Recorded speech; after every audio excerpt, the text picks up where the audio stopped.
Hello there, and welcome to the Grand Finals of the Autumn Open. I'm AE, and I'm here today with Ed. Hey, Ed. Hello! Autumnal gaming requires autumnal wear, Matt. So, brought my big jacket on for this one, staying cozy, I'm whilst we liking hopefully it. cast a 1v1 games of the ages between Asherblow and Isildur. Oh. And these two players are all about control, all about long-ass battles. So, Ed, are you fueled and ready for the onslaught? Yeah, got some gamer juice, had some fruit, had a banana, Wimbledon style. I'll be good for ages. All Gotta right, then. test your late game casting abilities, Matt, if this goes for the full You five. claim you are the stamina man, and I'm the one that can't take it in the later stages. So, well, We let's fight in bursts. let's pace ourselves. Let's pace ourselves. Yeah, Anyway, yeah. guys, we've been waiting long enough. As always, the players take ages to get ready, and they are now ready. But it's because some things are worth waiting for. So let's get on with it.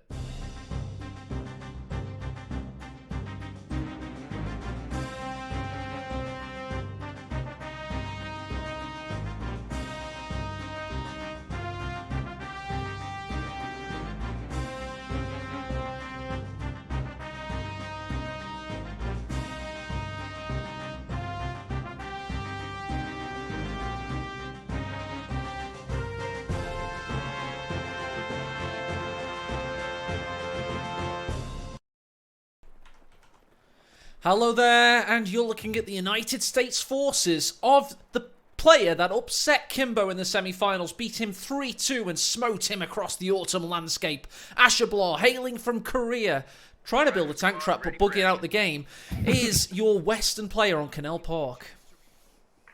And over in the eastern side, but not representing the east, is Isildur with Austere and straight into the MG42 of Gren build. It's cookie cutter build for a cookie cutter, build, assemble, IKEA style CoH2 gaming is Isildur, Matt. And what a map we have. We have bricks. You say that, Ed, but I'm going to have to show you the clip of this yesterday. Isildur built two M17 quad mounts, like just one after another, instead of going T70, and then like bum rush Nagano with them. It was the most un-Isildur thing I've ever seen Isildur do. That's good, yeah. No one would yeah. expect it. That's finally he's coming out of his He's shell getting and he's experimenting getting a bit cranky. He's getting enough of people calling him Isildur. I saw a YouTube comment to call him Isildur the other day. Aww. And I think it's harsh because he's easily the best player coming here to a scene in the last 3 years, and we don't take it for granted. We call him names, and he's English, and the English are all like, oh, it's boring, mate. He's winning all the time. If he lost like some big finals, like Helping Hands, I think everyone would love him more suddenly. But he until just needs then, to cry on video, and then maybe like Andy Murray did in the finals that time, and then we'll like him. We like losers a little bit in sports and in competition, don't we? And Isildur is a winner. But Asherblow's had a really interesting path to some tournaments, and to be honest, this tournament he's looking really sharp. His USF is one of the best faction player combinations. He's notorious for being very good with the USF. He's held #1 on the USF leaderboards like more weeks than anyone else in the last few years, so credit to him. as good as his USF is, he does manage to get clipped by the suppression of the MG42 from Isildur. Really good player there. Pioneers pushing forward, wiring off the green cover already, Matt. This is textbook stuff from him. Oh, and laying down his own green cover. Oh. Yep, and in the north, we've got two riflemen hunting down this Grenadier squad, so they're yin-yanning around the battlefield. Then they go south. What are you thinking about Canal Park, Ed? I think this is your first time one-on-one. I was just saying, yeah. I see bricks as a bottom floor, see ruined houses all around, and best loading screen as well that I've seen for a map. Yeah, it looks very aesthetically pleasing. It's got that orange hum to it from Mill Road a bit with those lampposts. I like that as well. So he's trying to escape the suppression now, Ed. He went through that little gap in the alleyway there and couldn't quite make it out of the MG's all-seeing eye of Sauron, of Isildur in this case, with Lord of the Rings reference. Tick that on your AE casting bingo card. But yeah, rifles are able to get out of there. And Ed, I'm excited. I don't know, there's something about... I like casting with you. We did a lot of great Master League casts back in the day, didn't we, for those big majors? I think we did about 5 in a row or something. And today I can proudly announce that we're starting off the Master League Patreon again, a little bit more reserved this time. We don't want quite as much money because we just want consistent fun, friendly tournament activity. So go check it out. !announcement in chat, or check out the pinned comment on YouTube. And yeah, we're just going to do a little bit more of a community hot feel approach. Some 2v2 cups, some more experimental cups, and just have fun with CoH2 before CoH3 eventually comes out and kills it. Oh, I still think there'll be like the diehard CoH2 players, even with CoH3 coming in, just like there has been with CoH1. But yeah, very sneaky map, like so many cool flanking avenues. You can definitely favor the up close and personal style of USF here. If Asherblower gets that alt key swinging around, Matt, to check the different angles of side blockers thinking of it. Shot Does he have blockers. grenades? Yes, he does have grenades, Ed. I don't think he's revealed them yet. He's planning on a big, monstrous triple grenade push. He's also got the lieutenant coming in. So, very famous Korean player in CoH1 days called Korean Army was the most famous grenade push player in the early game. So, a little bit of Korean legacy possibly coming in from Asherblower here. Rear echelons retreat in the south. MG's facing the north. These other rifles are going really far north, then coming back in for another look. Has the lieutenant been able to join the fighting? Yes, he has. MG repositions. This is getting exciting, Ed. Yeah, great surround and pound here from Asherblower. There's a bit of a dodgy setup from the MG42 previously, so Isildur already knew he had to reposition and just got caught out by the lieutenant. And a Grenade great on push retreats. here. Is he going to grenade him on retreats? Is that the unveil? No, he's not unveiling the grenades yet. Still holding his cards close to his chest is Asherblower, Matt. But during all of this, he did have to retreat back his rear echelons and didn't cap up the munitions in the bottom, did Asher. So it's going to be tough. You start lobbing those pineapples around like they're nothing, Matt. It will cost you. Well, pineapples were once tournament kind of feel in that they're on top of the Wimbledon trophy. Do you know why a pineapple is on top of the Wimbledon trophy, Ed? Because they were a prestigious fruit at one point in time. So prestigious. They were seen as like a royal fruit. So maybe Asherblower can get himself to tournament victory with a pineapple of his very own. An M2 fragmentation grenade, in fact. That's a pub quiz winning, deciding answer there. But yeah. May have just made it up. We just don't know. For those who don't know what the hell Wimbledon is, it's a place in London, but conveniently Wombles come from Wimbledon, Ed. They know Wombles, surely. That's what it's famous for, right? It's Wimbledon's famous for its Wombles. Only 12 people in chat get this reference. Ed, we are notorious for going on tangents and not actually casting the game, so let's continue to do so. We've got 50 cal out. We've got 222 coming out. We are going bazooka on the lieutenant, so interestingly, he's not going... Oh, he is going for the upgrades as well. Unlock mechanized command post on its way. Then straight into Stuart. I'm liking Asherblower's resource control, and I'm liking the timings of his units right now. You know what I'm liking, man? Go on. No bar finders. Oh, best day of my life. Seeing 1v1 again. It's been so long. You don't see double Pathfinder opener, like, are you even playing CoH2? But it's beautiful. In 1v1, they don't stack up as well, and yeah, Asherblower's on the good old triple rifleman strap to an early lieutenant and MG. And it is going to be the King Stuart map versus the 222, backed up by a pack, so I always love that matchup, because everyone thinks, oh, 222 is just going to get run over, but it's such a baity type vehicle if used correctly. Cat and mouse gaming incoming. Well, I'll tell you what, Asherblower at the moment is the walking wounded. All of his infantry is so low on health. The ambulance can't come soon enough. He just even looked at the 222 and 2 of his soldiers died. And that's all it took, so you have to be careful. Telemine's been swept. He's seen an early placement there by Izzy, and it's a good job that he did. Yeah, very good pick up the... Realizing, right, if the Pioneers have gone home, normally you sprint home after you've laid a telemine or something like that. He says, well, where are the Pioneers? They've been around here on the map. He moved general location. Got his sweepers up over there. And it's paid dividends now. What pays dividends? Controlling victory points, and Izzy currently has 3. Telemine detonates. Or enemy neutralized. The Stuart's going to count it as a kill, probably. Yep, and what I like is the 4 Grens. First of all, he's got to be mentioned from Isildur. Absolute Chad lad, just one-side infantry prowess. But he's also gone for G43s on a very close engagement map. And that's just the, calmness under pressure. No matter what's going on, this guy just seems unfazable, reacts to the surroundings, and plays the map as, as proficiently as possible. He does. Pack 40's trying to play the Stuart as proficiently as it can.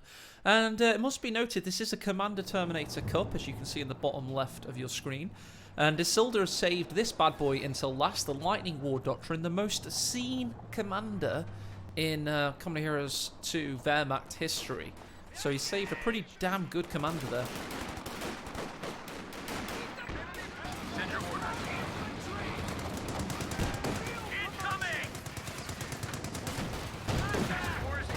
King Stuart takes a hit. Packen actually finds a shell through all the it's found 2 shells, Ed! That was an excellent second shot by Isildur. He was doing them all day yesterday versus Nagano. He has heat-seeking rounds in his Pack 40, it seems. He's done some firing range testing with this Packen, because aren't they all meant to miss if you watch Alpen streams and others? Alpern's been getting ragey recently on his streams, have you noticed? Credit to him for thank you for doing the pre-tournament waiting room today and the host. But he had some really bad luck yesterday. It was really bad, actually. Well, he is up against Order Match, and it's a very different game here to Tournament. I think Tournament it's less ragey because you're so pumped up, you're so in the moment. I don't think you have time to rage. You just got to a lot of players report that, Ed. Even I heard Orange Pest reporting that. But also we have tournament mode, of course, removing abandoned criticals, out of control kills. Yeah. Oh, all that rage-inducing stuff. Zombie tanks getting the kills. Gotta love it. Main gun crit as well. Yikers. Oh, he's going for the same strats that Isildur did yesterday. He is going for 2 quad mounts. We saw Isildur. No, he's going to jettison this one. He's going to get inside. But that would have been epic if he does it. In fact, he can still upgrade it, don't forget, and then ferry the troops into battle and go past him. Isildur did this to Nagano in Game 2 yesterday. It was absolutely amazing. We're losing a capture point. I completely didn't realise because you said M17. So he's going in. He's going in, Ed. He's got the Stuart. He's got both vehicles. We've got a Faust incoming. Got the pack opening up. 222 goes in. Will he abandon the push or will he continue? He goes past the pack. He's going to unjettison. We've got the Stuart coming in from a different angle. He gets out. We've got grenades coming in. We've got a bazooka round not hitting the 222. Grenade detonates. No damage done. Stuart's in about spot of bother now, Ed. Yeah, this is fine. This is fine. As the house explodes around Ashflow. Well defended here from Isildur. Absolute mothership control blob in the middle here. Yeah, saw it coming, Matt. He came in from the forward angle, did Asher. Like, pretty painful. Could have come around the north with one of the trucks, but Isildur saw that coming and timed his counterpunch very well. This could be game. As he gets a Faust onto the Stuart map. That was bad. He just lost 60 fuel. He lost 480 manpower. Those 2 M5s dying there. And the 50 cal could go down as well. That was just excellent defense. Calmness under pressure. Can we see the Grenadier take the MG? Ultimate insult to injury. Self-inflicted wound to the face there, Ed, by Asher Blah. Isildur didn't lose anything. And he even nearly wiped the vehicle crew up north with the 222s. So much field awareness from this guy. Like, I don't know how you beat him unless you really bum rush him early. Even earlier than this. But fair play, Asher tried something different. It's just the execution was all wrong, sadly. To quote Homer Simpson, that's a fine-looking barbecue. Why doesn't mine look like that? He's just tried Isildur's strat of the double push in. A little bit different, of course. I'm not going to keep crediting his opponents. Because, of course, he did have units in, which were meant to offload and then grenade everything in front of them. And I just think he got the timing wrong. He suffered some big shots. You can see where both died here. The pack was really calm under pressure. And now he's given green cover to Isildur as well.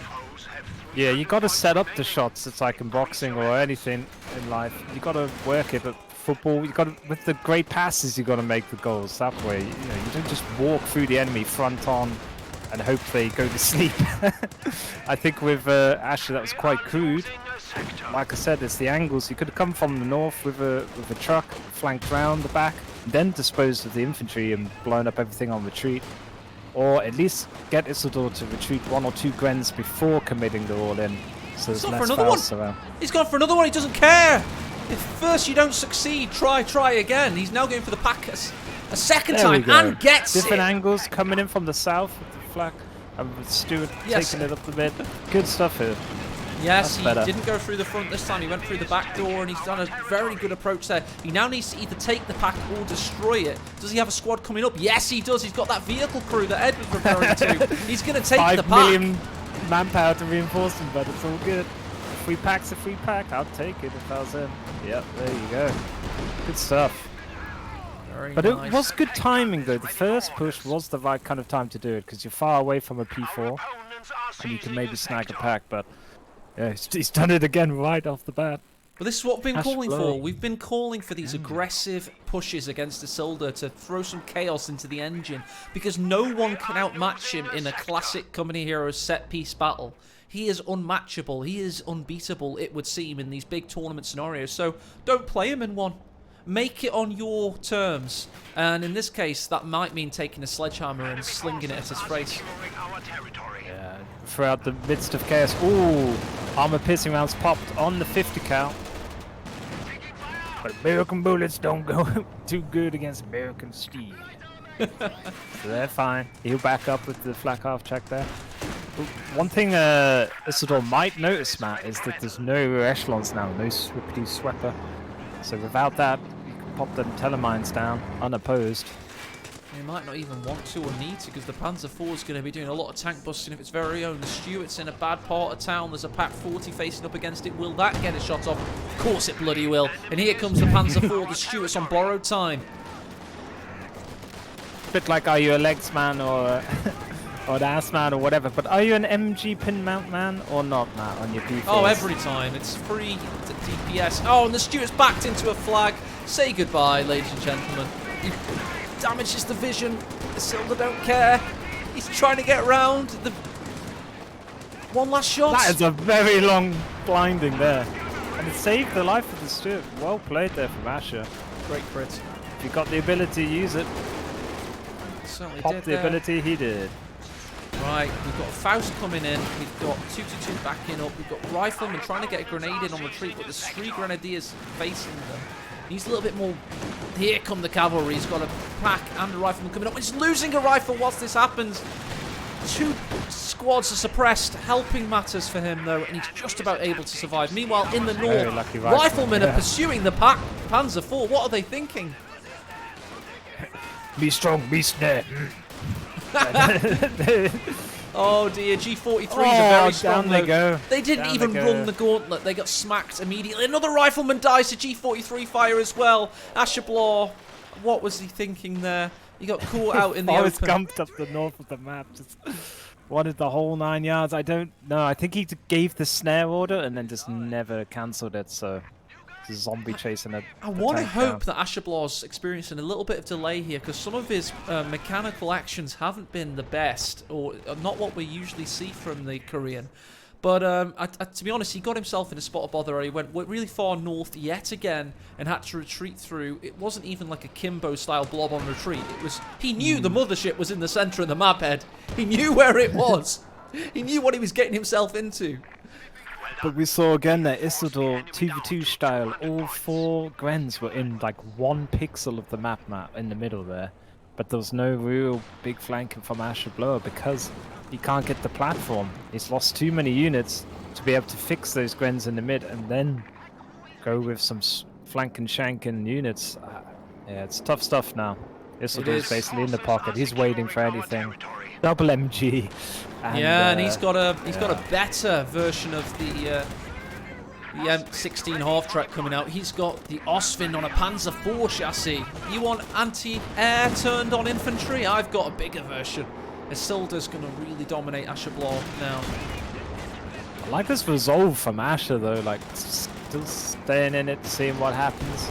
Maybe getting some intel for next game. He's looked dangerous, though. That's one of the main things. Psychologically speaking, this isn't a bad first round for Asherblaw. He may He's lose got no it, legs, no arms. but the he's fact still that going. he was able to hurt Isildur, he's never going to win on points here, Ed, to use yet another boxing metaphor. But he's just shown that he can get to him. He was able to find Mark here. There, that's what I was talking about. This is a better anti-air vehicle. Ospin. Oh, doesn't quite get the kill. He has had his engine damage. Pack 40 facing the right way. Vision blocks yet again. Panzer 4 still goes in. Can he finish the job here? Pack 40's tracking him. Oh, so close. Osman's going to limp away, and the P4 222 even turns up. Hello. And beautiful surround and pound there from Isildur to close out the game. And yeah, Matt, it all comes in from that initial all-in dive, Von Ivan-esque from Asher Blower with the 2 trucks. But I really feel like the squad, he was able to get rid of the 222, but his 50 cal's getting taken out by G43s. And yeah, I think Ed, you're right in calling it there, mate. What I was going to say is that that initial push, the timing was good. Just got to work on that execution, and I think he could really give Isildur some trouble. Calliope, last-ditch Calliope, Asherblaw is going all in here. He doesn't care. It's going to be constant aggressive gameplay from him today. It seems like he does not want to get drawn into a long-pitched battle with Izzy. Got to realise as well, it's probably pretty late where Asher is as well, so maybe he's just trying to speed chess his way through these games. Doesn't win in 10 minutes, then he doesn't win at all. I'm surprised to hear that Asher agreed to play an hour later today, but he did. Oh, and he's going to send one lonely rocket, and then go on cooldown. Bitcoin to the moon! 2 minutes, oh dear. Oh well. Oh, we send in the ambulance in. Combat ambulance gets immediately destroyed by the pack. Combat ambulance does not win games. Combined arms does work with the combat ambulance. Do remember, folks, if you pop it whilst next to all your infantry, you will get the bonus. Oh, double Faust in there. How many Fausts to kill a Calliope? 3 or 4? Well, might be down to Osman fighting here. And we'll never know. Asherblaw suiciding. Not something you get every day. All of his units just getting suicided here to finish the game off well and truly. And he's still operating them as well. This isn't server lag or anything. He has nothing. It looks like the UI is bugged out. Well, Isildur will be like, "Are you not entertained?" He's deleted the whole army of Asherblaw, and I think Asherblaw is just going over the game plan of game 2. He's probably putting some food in the microwave or something, but I think we'll call it there. Ed, what do you say? I don't know, Matt. He's playing that 300 manpower a minute light game Asherblaw. No, there we go. GG's, well played, Isildur.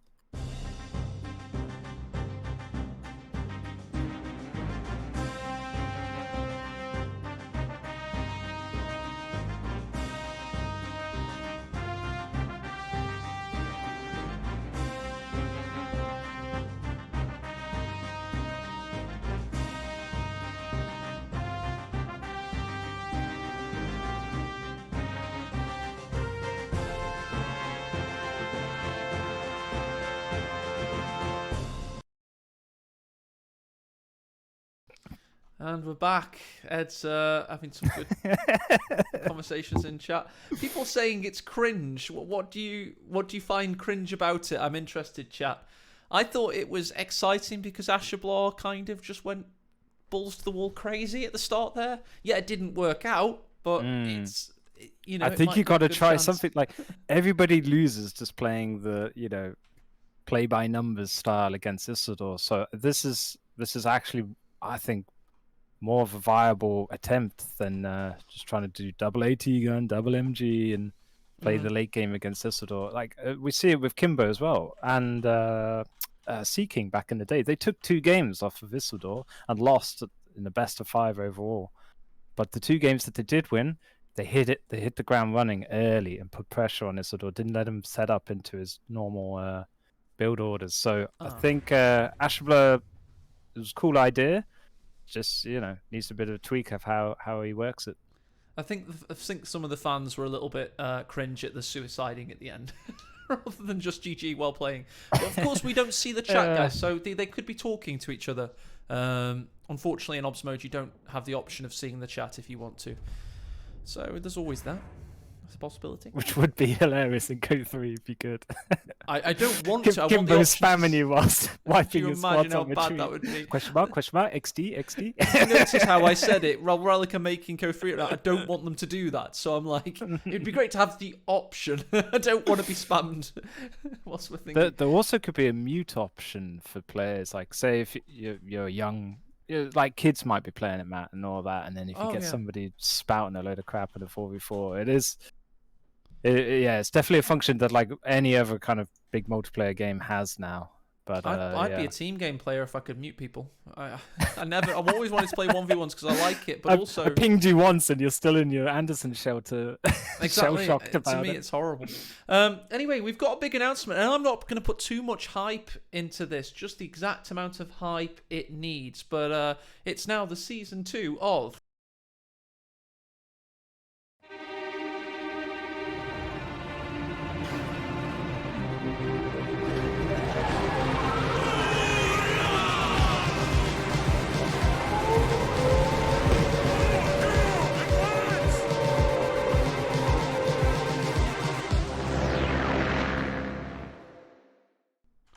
That's right, the Master League Patreon funding system is back. A downscaled version, because last time it was bonkers. This time we're just asking for $10 a month. Oh, for only $10 a month, you can buy a community tournament. But it's a revised format. We're all going to be equal partners in a fantastic scheme. And it's still got the legacy of the old members, so messages will go out to all old members. They have the choice of if they want to carry on or change their membership or whatever.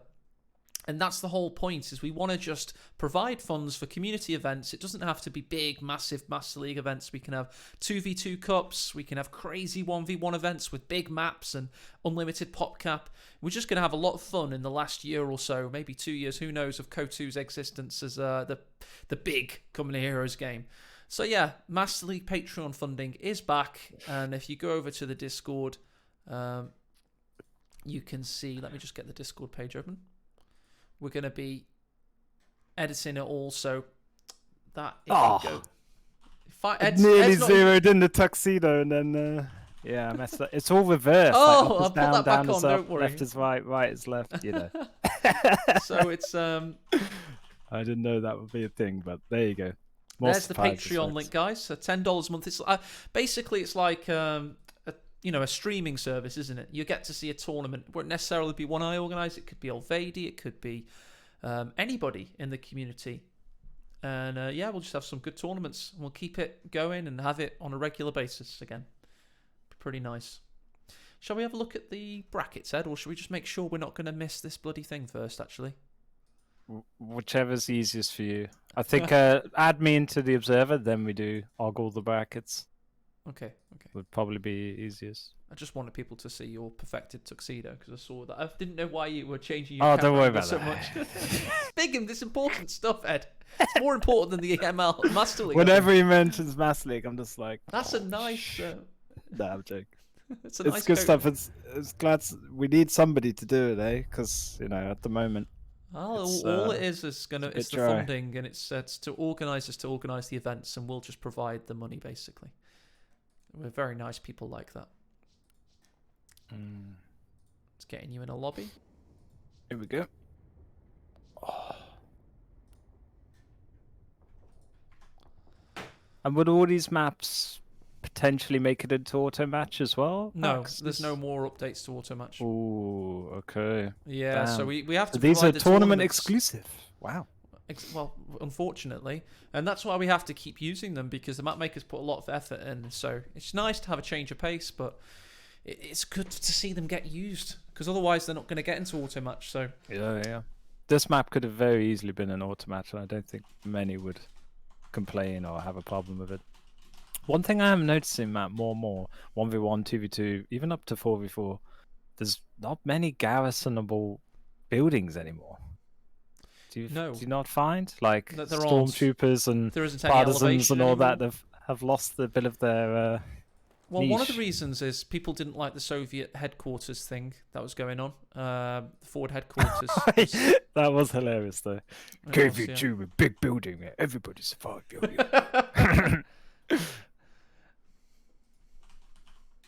But weirdly, they've given one to Oster, but there's just no buildings to use it with, so that's pretty loose.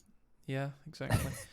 Anyway, let's get on with this, and we're going to give it a Commander Terminator intro, because I think that was pretty dope, and it's a good opportunity to get it out. Here we go. In a world without variety, brutality is the only strategy.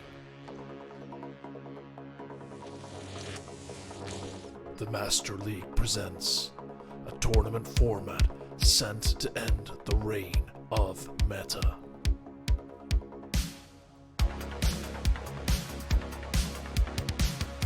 This is the Commander Terminator.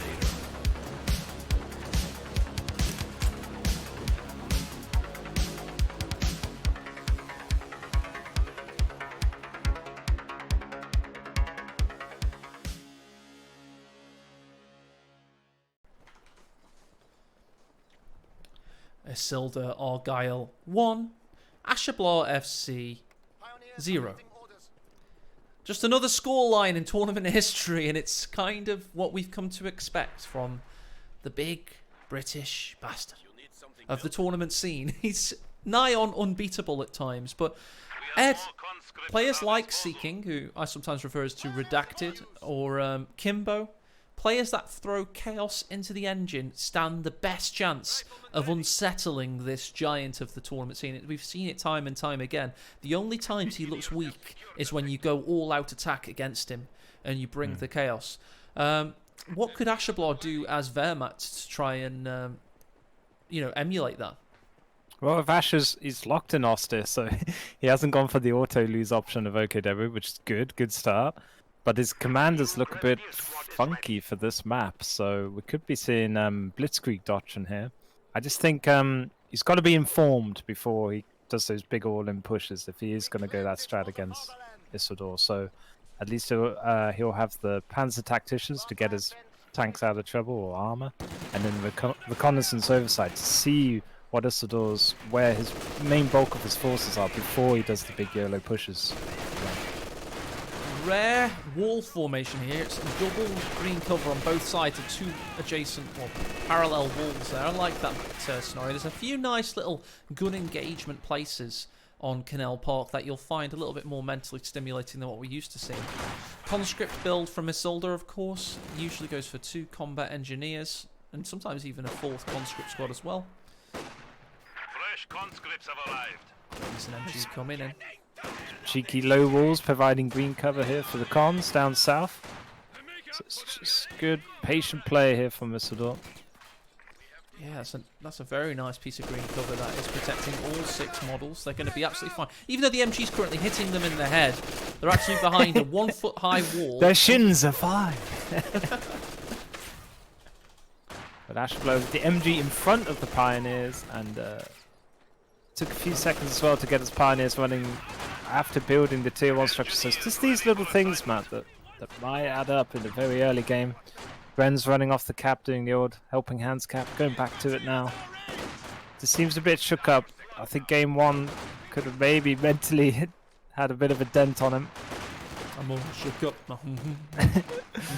But he did show he can at least try other things. So, he's not just going to be stuck in the cookie cutter build kind of mentality, which is nice. Got to break out of it. Here we go. We've got combat engineer from the north. He does not have a flamethrower upgrading, so he's just a bit of annoyance for this Grenadier squad. Meanwhile, this Grenadier is really low near the submerged canal there. It's almost like he's changed factions, but not changed style as Asher, and it's been quite aggressive with his Grens and his units. Yeah, this is much better. Pioneers in front of the MG. Let the Soviets run onto you, see them coming, and then get capping up the map after you've won those engagements with the suppression. Pioneers here spot the combat engineers coming in, and the MG swivels to protect. And we've had a good defense of the fuel and 1 victory point thus far from Asher, so not a bad start in the slightest. 4th Grenadier is the new style of Wehrmacht build in tournaments we've seen recently from all the elite players. We've seen this 4th Grenadier squad more often than not. Yeah, and Isildur's had a fuel and a munitions cap this whole time. Crucially, Oster so dependent on munitions. Get those LMG upgrades for the Grens. He hasn't even got the munitions cap, Matt. So rough times for Oster, but he did have to deal with the first wave of conscripts. Good, good stuff from some top players in chat there. Alpern referring to the fact that most people wait until they've got the flamethrower before being aggressive, and that's exactly what Isildur may do. He has his first flamethrower unlocked now. Yeah, the double engineer builds just means you got that insurance policy of a sweeper as the other engineer. Because you want that early on. You don't want to get caught with a cheeky teller if you're pumping out an early light vehicle. Look how dynamic all the infantry movement is from Isildur. He's constantly, well, not anymore, of course, as I referred to it. He was constantly checking the distances, trying to formulate a plan. Now he's teaming up and focus firing Grenadier. As soon as the MG's about to set up, he moves. Watch that. That's fluid gameplay. Very reactive. Ultra low ping gaming. And a cheeky decap of the fuel going on in the south, so it's not just a focus on a little beehive, you know, part of the map. It's the overall picture as well. And that's probably down to the use of the TAC map as well.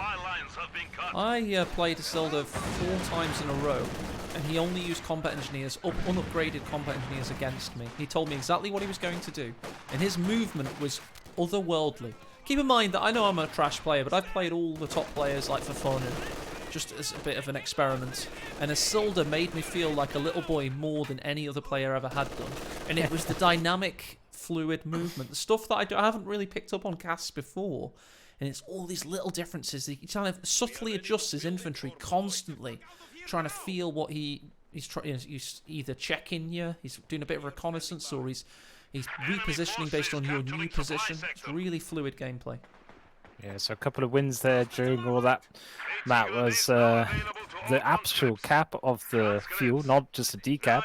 Green cover slapped down with 6 cons behind it, and there was a wipe of a grenadier. So when 4 become 3, he's back to the old 3 grens. But I think he will replace with a stormtrooper. It's Asher Blower going for the stormtroopers. Maybe G43 is getting it in that way. So he's not gone for the recon, a blitzkrieg doctrine. Did we actually pick up on exactly where that grenadier died? Did you see it on your screen, Ed? Slightly north of Middle, yeah. Okay, probably on my screen as well. That's probably just... There's a lot of dead grens near the burning house as well. But these houses, these garrisons aren't garrisonable, are they? Or is that just observable? No, they're not. If you click on them, you can't see you don't get the bar. health bar. Yeah, so, you know, it's just using this very well. This big house was Isildur. And he won the large engagement due to cons and green cover. Found green cover, gets to it, double ups on it, and wins those engagements. It sounds so simple, but he's able to do it consistently without, you know, letting the pressure of a tournament game get to him. 222 marches in. There's 3 grenadiers of Shablar's army. Accompany it. Meanwhile, we've got engineers with the flamethrower overseeing hostilities as the conscripts are just going to hold the field as long as they can. We've got Tankovi Battalion Command coming up in base. That's the Minesweeper combat engineer building that. As Lord G-Daughtus graces us with his present, Milord, in chat. This map was made by RAS Rachel. One of the amazing, aesthetically pleasing maps that we won't be able to see in auto match, as Matt confirmed earlier. So it's just for the tournament delight. G-Dot, a big supporter of tournaments in the past. Thank you to him. So Grenadiers hurting the conscripts on the way back, and I love the fact that the 222s can just annihilate conscript cover and pick it up on every cast. It's great change by Mirage Flora and the team there. Yeah, conscripts be raging now. The big bad sandbags aren't as strong as they used to be, but still doesn't deter Isildur from not putting them down. So doing the basics very well. It's a nice cheeky rifle grenade, I think. Oh yeah, sorry. Isildur was very smart there to get an early retreat on. We lost a few conscripts in the end. 8 minute look D70 at the activity though. in the north. He's currently he's just taken this standard territory point here, denying the munitions. Now he's taking the munitions. So real good presence in the north at the same time. But markedly. Asherblaw has been able to reclaim the southern fuel and claim a victory point, but with this T-70 being on the field, he's going to lose some map pressure. Luckily for Asher, though, it's a bit of a tricky T-70 map to use. There's a lot of shot blockers, some green cover where it's not going to be as proficient. But yeah, Isildur already slapping it into combat mode. Get that extra vision. So it's a weird one though, because the T-70 won't be as good at killing, but it'd be better at surviving. It'd be able at evading those pack shots and stuff. So it depends how you play it, I suppose. It becomes almost like a guard dog for your own territories more than an offensive tool when the map's a little bit more built up like this. Yeah, and if you can get a little open stretch down the middle and pick off the old retreating Grens, could be very costly indeed for Asher.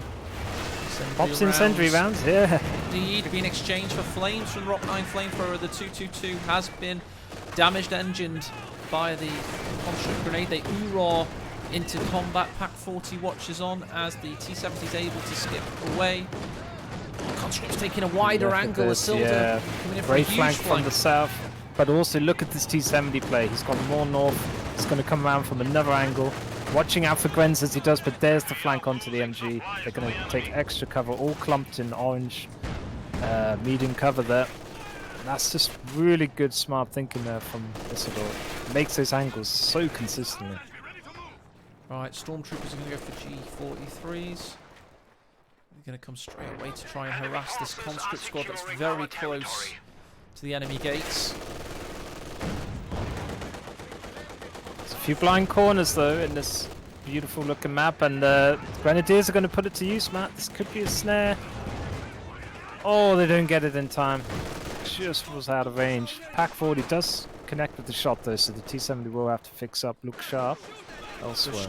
Dushka suppresses the Stormtroopers. Grenadiers evade the Dushka's gaze. They go to the centre. Asherblaw's defending well, but double Dushkas now from Isildur will clamp down any such insolence from his subordinate. It's not optimal for Asher, but he's doing a damn good job in this game at the moment, considering he lost a Grenadier. He's going for that second MG. Probably will back it up with another pack. Oh, this could be a horrendous retreat. If the same squad hits both mines. It's possible. Sweeper's miles away fixing up a 2-2. Oh, he's lower health now with the Molotov going off, so there's... Oh, a lot of manpower is going to be lost in total to mines now. Oh no, he evades it just about. Meanwhile, combat engineers come in. We've got T-70 support soon to follow. Check out the south as well, where conscripts are building. Stormtroopers watch on helplessly. Isildur has to nope out of that situation as both engineers got caught beyond the arc of the MG42s. Really lucky there for Asher, but still, he holds. T-70 isn't fully fixed up, and the engineers had to go back to base mass, so this is a bit of breathing room for Asher. Yeah, he's got... Which is rare. It is indeed. He needs to take the oxygen in whilst he can, but he's currently lacking both fuel points. Isildur with a mighty 33 fuel income per minute, and Asher trailing on only plus 19. I think S minefields would be so good on this map for Austin, especially around that big house. Get them in the blind corner in an alleyway. And even if your opponent has to go sweep him, you've got the 2-2 to shoot at them and explode the mines whilst they're there. But MG42 has to be careful. Yes, yeah. The Dushka got some good shots in there. Fortunately, the last burst missed, and he's able to escape with their lives. T-70's climbed to 4 kills now. Pesky little devil. Nice Faust though from the Grenadiers. Yeah, good veterancy. Just take the Faust hits when you can. I know munitions have been hard to come by for Asherblaw so far this game, but it's just beautiful veterancy for your Grens, and when they get to Vet 3, so much stronger. Lend-lease tactics for Isildur, of course. It's got some nice M4C action in the late game. You can even go airborne. Sorry, assault guards rather in this one. Assault guards, pretty juicy squad to have. Yeah, new-ish unit, if you know what I mean. Like the last 2 years, yeah. Do have a grenade assault, I believe, as well, which can catch people off guard. Bit crude how to try and get your fuel back here from Asher, but we'll push off the Dushka eventually. T-70 finally fixed up. How long have we got, Ed? There we go, finally. and it was the Stormtree. It took 4 units to get rid of that Dushka. But he is now able to do so, finally claim his fuel, with Isildur having enough to think about going for tier 4. Indeed he does. He's got 300 manpower, he's got 90 fuel very soon, and the T-34 is going to follow. Although the M4C, of course, yes. That's 125 fuel. The Lend-Lease, yep. The Lend-Lease Shermans with very good fire rate. All these Grens have got to retreat. Flame is putting a lot of DPS onto them as well as the T-70. They do get out of there. MG42, the second one, back holding the mid VP, and this is good holds from Ashblow. Only 50 VPs difference, but Isildur so on it with his conscripts. Look at that green cover, boom, straight down onto the northern VP. Doesn't sit still. Ash's mad chaos orientated tactics have taken a back seat now. He's playing classic Wehrmacht, Noah's Ark support weapon play. Yeah. Double MG42s followed by double Pack 40s. And this will give him the stability he needs to fight Isildur. And if he can get veterancy on some of these support weapons, he'll be in a good place. The thing that the players have got to watch out for now as we move to the mid or late mid game is mines, Matt. They can really swing an engagement here if the vehicle hits a mine. It's probably curtains on a map like this with this many AT guns around. Isildur doesn't have any Zizzes yet. I do believe... Yeah, he does have tier 2.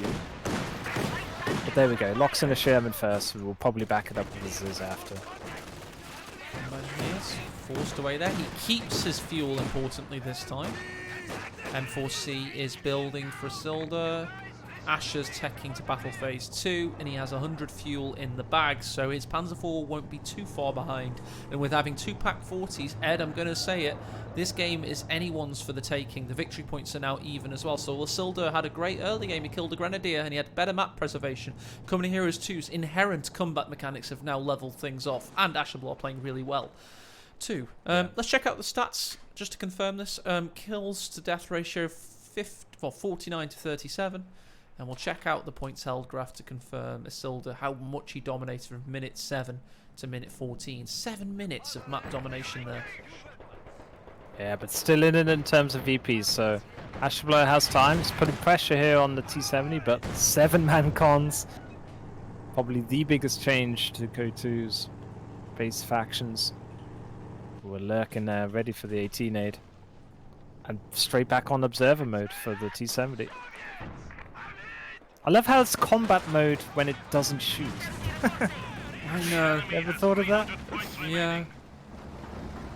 Pack 40 gets some juicy shots in on the T-70 there. M4C's his bigger American cousin says, "Howdy, y'all. Time to die." We spot the hidden stormtroopers that were giving some side for the MG, and this is a lost MG42. Yes, it is. Surely, oh, yeah. Sherman gets it. All the conscripts. But yes, they're going to go for it. All eyes now on this MG. Can he get away?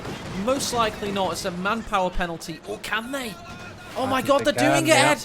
Yep. Oh, that was... Oh. Good flank there. It just came through that narrow little corridor. What a cool map design, that gap in the wall there. As the Dushka could just take out the 2-2. It's brain AFK. What is going on? Canal Alley was used wise well. Now the 2-2 needs to cower behind it, and he's able to survive just about. Let's check out this northern engagement. Do we dare look away? Okay, it's just the T-70 versus Grenadier. Very low on health, however. Mosin Nagants get the kill! Oh my. Oh! Double look for Isildur, rifle penetrations, and an MG42 steal. Did we say this game was even? It's no longer so. Yeah, the introduction of the M4C Sherman, really big there. The pack guns weren't in the mid, that's where you probably predict them to be. And Ashblow just caught napping there, and the 2-2, I don't know why he stayed in that, but maybe input delay, who knows. But I think that was just some good old-fashioned brain AFK, man. No, I think that was also Isildur, just coming from other angles as well. And yeah, I mean, I see what you mean with the 2-2. He thought he was safe. He didn't think a Mosnagant round would kill him. And now, two things have just happened. Ashablar went to build a mortar. He then cancelled the mortar and changed it to a sniper. Now, I know that Ashablar has frustrated the hell out of players like Kimbo, Mad Slice, for example, with the sniper. This map is beginning to open up now. A lot of the things are being crushed. So maybe this could be the comeback mechanic he needs. Against 7-man cons, though, you're going to be sniping for quite a while. Okay, I changed my mind. Katusha's coming out. 7-man cons. I changed my mind. Sniper hype derailed. I think it was a big manpower investment from Asher. He does not have tier 3. He's got battle phase 3 teched, so Tiger Race 7-hour stall inbound. If he gets there. Well, Panther could be good. I don't know. I just think that's a huge misallocation of scarce resources for Asher here. Classic German tier play. 3 needed, I think, until he gets to the Tiger Race late. T4 it's just could classic really help German economy, isn't it? Herr Asher, shall we build 10 Stugs? Nein. I want a Panzer 12 with 20 ship cannons. Okay. And call it an ace, even though it's only vet 1. Yeah. That'll surprise him. That was one of my rare inputs into balancing. I heard they were going to remove all the veterancy from the Tiger Race. I was like, no! At least give it 1 star of veterancy, you bastards! And they listened to me. So now when you see that little star above the Tiger Race, think of AE. His pleading. Our territory is falling into One enemy man, hands. one desire. You don't deserve, Matt. He was an accountant from Stoke-on-Trent. An incredibly boring man, but one day he impacted a computer game online. Anyway, we've got the Packs lining up against the Stuarts. 2 shots in. Can they follow up? They're tracking. He's out of range. He'll be fine. Yeah, always a bit disappointing when you see the double pack, like Siamese Here comes the twinning around. Katyushas. Yeah, They're getting out of there. Yeah, yep. Good play there from Asher. Fire maneuver, but Siamese twin approach control group pack player. I can't berate it because I do it myself. It's totally lazy. That's the best way to play with them because you've got more chance of killing a tank. I think that's what they're meant to do. Meanwhile, the sniper's gotten 4 kills, so kind of okay. But they've both got vet 1. There could have been a weak target weak point used, or use both of them when you know you've got enough range to get off the second volley. That's what I was a bit disappointed about on the T-70 there. But I think Isildur would have seen it coming. Watch this Stormtrooper ambush. Oh no, doesn't even get the chance to because the MG's there. The sniper slows himself after firing just to give them a chance to hit him. Desperate times. This double muni's going the way of Look at this Isildur. Sherman smoke, Ed. He's Sherman smoking the Packs. They're moving out of the position. And he does that hawk in a push. No, he's just dabbing on him there, if that's still a phrase the kids use. Yeah, nice preemptive smoke. Oh, and defends the territory point in the north. Textbook play here from Isildur. And Ash has got to shake things up or just at least go with a bit more consistency in his approach. Oh, MG taken out. The this- Sherman pushes in. Double Packs line up. Faust initiates. Sherman's out in the open. And taken out by the double pack combo. That's exactly what he needs. And then the sniper dies to 1 T-70 round. Just as he plays the game properly and gets what he deserves, he gets it cruelly taken away from him. Oh, no. And now the MG gets taken A out. rare big dive from Isildur there. That was an unsupported Sherman. Just storming in against double packs. Nice Faust as well from Ashblood to set up the kill, but yeah, losing the sniper, 340 manpower. Didn't really get anything done. No surprises there, but Ashblood is tier 4 still, Matt, so... Was that a Zisk gun? Can somebody in chat confirm? Is it a Zisk gun that killed the sniper? I haven't seen that since CoH2. If so, that'd be insane. I thought it was a T-70 round. Insane if it was a Zisk gun. Oh, Katyusha's lining up a shotgun volley. Oh no, Isildur, you right in the naughty man. face. Oh, okay, he's gotten out of there. No, the Gren's haven't. The poor Grenadiers haven't. They're vet 3. Oh, okay, they're going to be fine. Maybe not. Maybe not. Okay, it was a good idea by Izzy, though. Stormtroopers in peril.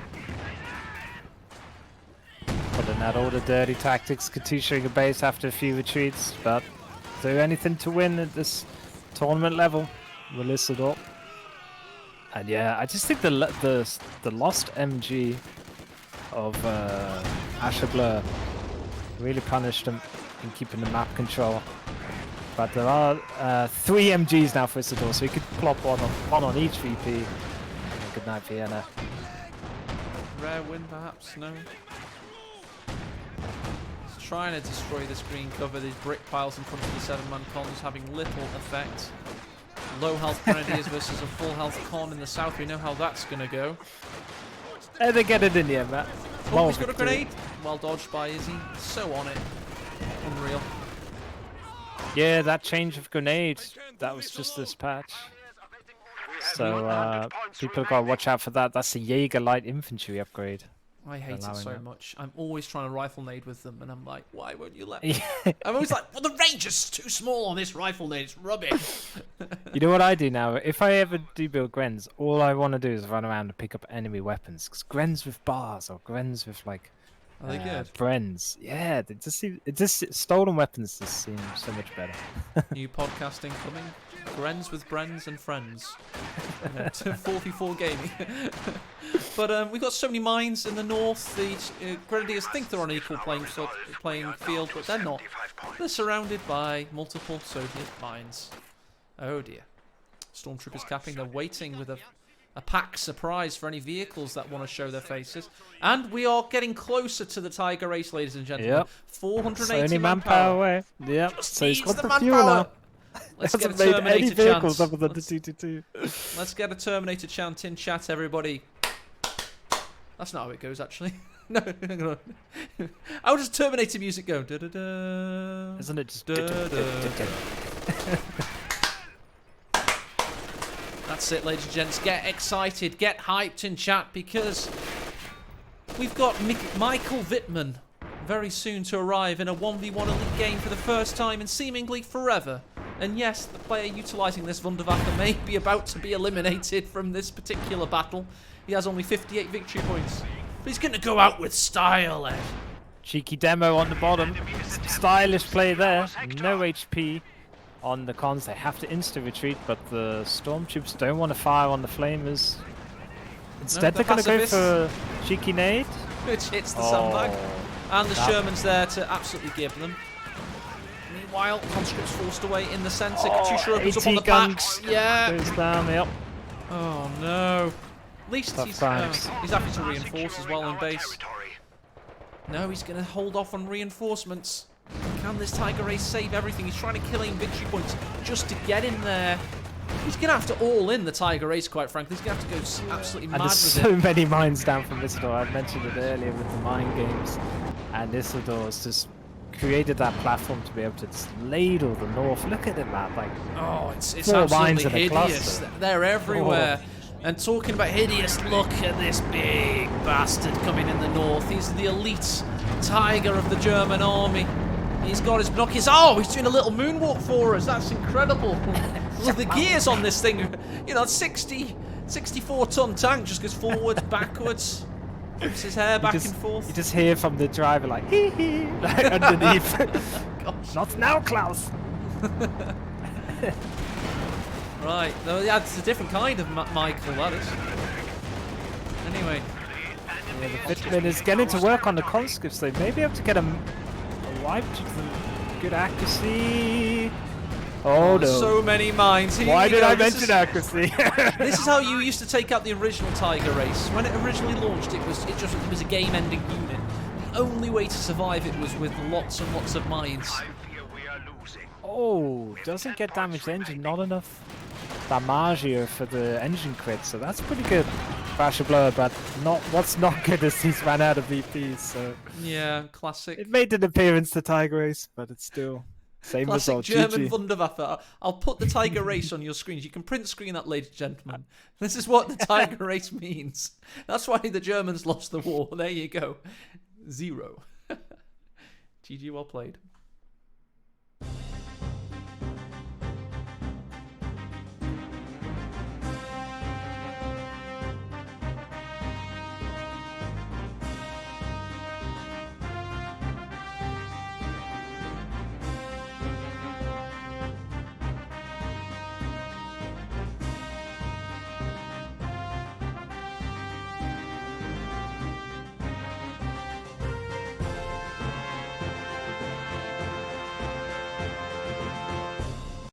Asher, man.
Hello there.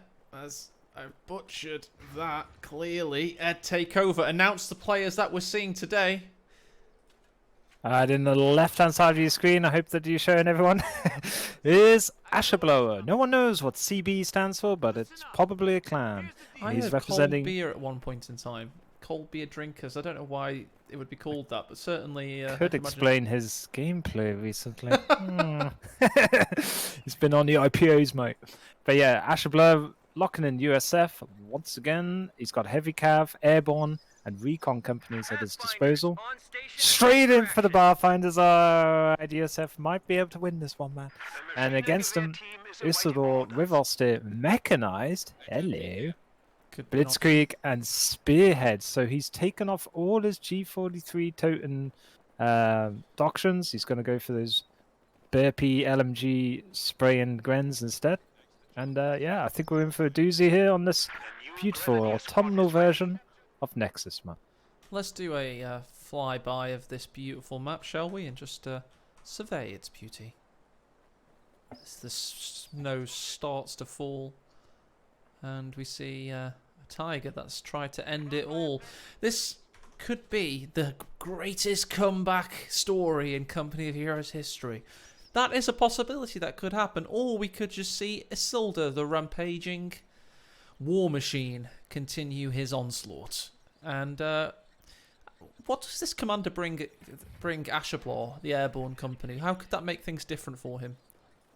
The infinite vision, but he's gone for 3 rifles anyways. It's like, what was the point locking in this doctrine for the early game? May as well not have even clicked it. But I think the options it gives you as well, Matt, like no matter if you go lieutenant or captain, you're always covered for the other support weapon via this airborne doctrine. So maybe he's gone for that. Fair enough, he crawls on his belly away from the machine gun and the grenadiers. He's got rear echelons currently cementing his fuel in the north. In the south, he's got rifles on a nice flank there. Let's check out the vision of Isildur. Yes, he's just now seen them. Ah! And he knows they're there. Good work of the Pioneer, giving extra vision to the MG. Rifles are really trying to evade. Oh, tiptoeing around the edge of that firing arc there from the MG. Nice stuff from Asher, though. It's constantly going to have to give Isildur things to worry about, so he can't just play his old straight down vision game. Look at this from Isildur. Look at this consummate tactics and professionalism. Rather than worry about what the rifles could be doing to his MG, they could come out of any position. He just takes them to a different part of the map and completely surprises Asherblower and takes a unit out of the game if it approaches from this direction in the mid to the north. That rifleman in the south, Ed, is now taken out of the game because his long-term objective is to surprise the MG, right? The MG's no longer there. So he's basically just removed a rifle from the game because there's no threat to Isildur. He never has to worry about it. It's no longer... That's genius. It genuinely is really, really high IQ Company Heroes play. And he's going straight up to pump to potentially get the decap onto Asherblower's fuel, but the rear echelon's going to have to bail soon. They could get wiped him out. I've seen it happen before. They suddenly just fall like a fly on the last model. And well, there's a very big spider waiting for this particular fly. God. So rear echelon's down. Lieutenant out though. So USF, you lose a squad, you gain a squad. Feels good, man. Okay, MG's now going to be up against the rifleman. Can the Pioneer get to the capping circle and stop the decap? Well, they don't even have to. They want to evade the suppression. But yeah, just Asher without the tight play, and to be honest, handing it on a plate to Isildur in this prestigious Master League affiliated event, the Autumn Open. Just another notch to Isildur's belt incoming, seemingly. It's like, what title haven't I won yet? Oh, okay, I'll play that one. Gotta catch 'em all. It's Isildur. No other players are allowed to win. He beats you and he beats me. It's never lost. Yeah. Oh well. maybe that's what it takes. Is some Japanese Yu-Gi-Oh loving absolute historian. We need somebody to go Super Saiyan, exactly. Anime powers. Yeah, somebody needs to find his kryptonite and drain him of his powers at times. Attempting to steal our sector. But that's what He's we're going to be weak to doing. plushie dolls. Send in the doll. We have been granted access Gosh. to superior arms and Who knows, man? Who Ashablar knows? has lost a single rear echelon squad, and that's all he's lost. But he has struggled for fuel possession. Isildur currently taking that away from him. But anything can happen in Company Heroes. That's what makes it such an exciting real-time strategy, competitive game to watch.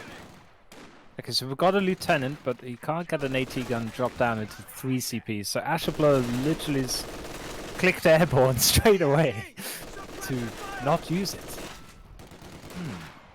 Could be dropping 50 cal perhaps, rather than build it. No, you're right. He's just built one. I see what your point is now. I've just started to look at the commander, and then I wasn't listening to you fully, and then I'm like, oh yes, Ed was just talking about this. Oh, that's what I get for reading chat. I was reading Von Ivan saying in chat that everyone forgets that Isildur lost to Kimbo in the last tournament. They do. They really do. Change the cassette, Matt. You've left in Isildur wins another tournament. Audio tape. Who too? Well, we've had that cassette stuck in the parents' car on the morning commute. It's been stuck in there for 2 years now. Okay, so this is how I think it's gonna go. It's he's late game gonna bring in a Pathfinder, double AT gun backed up with a Scott, drop in those AT guns, and have the M1919 party poopers just wrecking everybody's day. Because he's got a lot of munis saved up as Asher. It hasn't tech nades or anything.